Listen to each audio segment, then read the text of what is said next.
What is up YouTube, and welcome to this Avengers Infinity War video. So if you are new to the channel, please consider leaving a like and a subscribe down below if you did enjoy the video.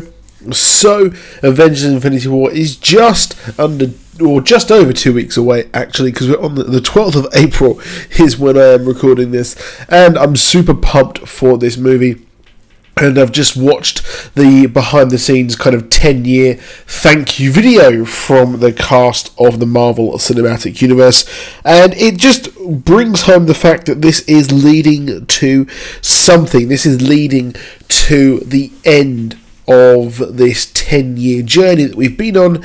And it feels just like yesterday that I was like, no one's going to want an Iron Man movie. Who wants an Iron Man movie? This is crazy. As I put down my Spider-Man comic. And funnily enough, we have Iron Man as the biggest property in Marvel, in my opinion. Or at least Tony Stark is the most famous of the characters at the moment. But Thanos is the biggest part, the biggest bad of the Marvel Cinematic Universe, as we've had this teased ever since the post-credit stinger of Avengers, or as it's called in the UK, Avengers Assemble, because we had a 1960s TV show and a movie in the 90s called The Avengers, which, yeah, it's terrible.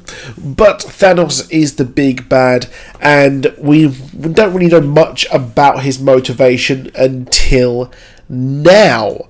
So what is interesting is the fact that in the comics, Thanos did all he did simply just to impress Mistress Death. Now, Mistress Death has not appeared yet in the movies whatsoever, which is a shame, considering the fact that Mistress Death is such a big part of the motivation for Thanos. He gets the Cosmic Cube, he nukes Titan, he gets all of the Infinity Stones together simply so he can actually impress Mistress Death and court her. So we've had many kind of mentions of courting death in the movies, but at the moment maybe we're not actually going to properly see Mistress Death, because the directors of the movie, the Russo brothers, have actually said what is the motivation behind Thanos.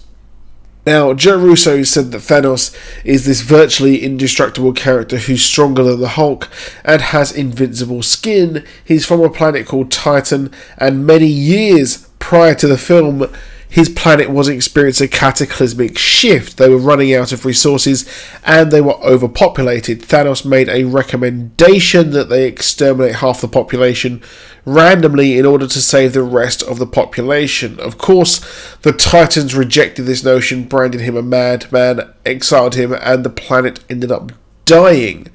So he has taken it upon himself to go planet by planet throughout the universe and wipe out half of the population each way as a way to correct the planet and bring it back to balance. Now, this is quite curious here, because in the comics, in Infinity War, once he has all of the Infinity Stones and the Infinity Gauntlet, he clicks his fingers and wipes out the entirety of the universe in one, or at least half of the universe in one go, which leads to the heroes of Earth, or at least the ones that are left, to simply come along and think that, oh, what we're going to have to do, along with the warnings by Adam Warlock, they go and fight him, and this leads to the Infinity War. Now, it's different here simply for the fact that he has done this because of his origins.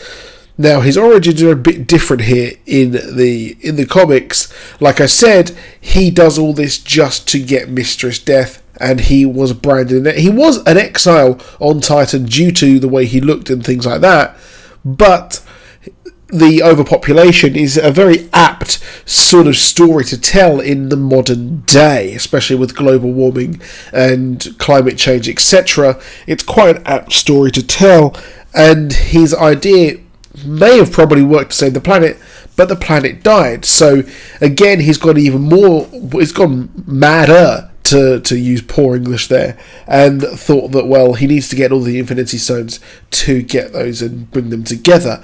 And possibly the scenes where we saw Gamora when she was a kid may have been him actually wiping out half of the planets there, and perhaps when the Chitauri were attacking Earth, maybe this was part of his plan to wipe out half of Earth as well, and the Chitauri actually are the reason, or his tool, to wipe out half of each planet.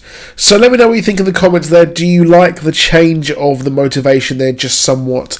I think it's pretty cool, to be honest. I think it's an interesting idea, and maybe it makes it's a bit of a better storyline than essentially him just trying to get the attention of a girl. But what's interesting here is the directors have also said that they want to have secret wars. They are interested in secret wars. Now, secret wars, now as of 2015, has a new meaning. The original Secret Wars was where the character called the Beyonder brought all kind of select heroes to Battleworld to fight it out. It was featured in the Spider-Man TV show, which was really awesome. I would highly recommend checking that out. And we had good old Spidey return to Earth with his Venom symbiote, but in the 2015 version we had all of the multiverse collapse, but Doctor Doom was actually the one who kind of stabilized it and made a version of the made a battle world here, and it featured a section of each different multiverse, including things like World War Hulk, including things like the Marvel Zombies. And it's interesting that if this is the way they bring this in, what if we have a similar battle world where the universe has collapsed and the rest have to fight it out, and we have X-Men and the Fantastic Four fold in on this as well. So let me know what you think in the comments on that. Please do drop a like, please do subscribe, and I'll see you soon. Goodbye.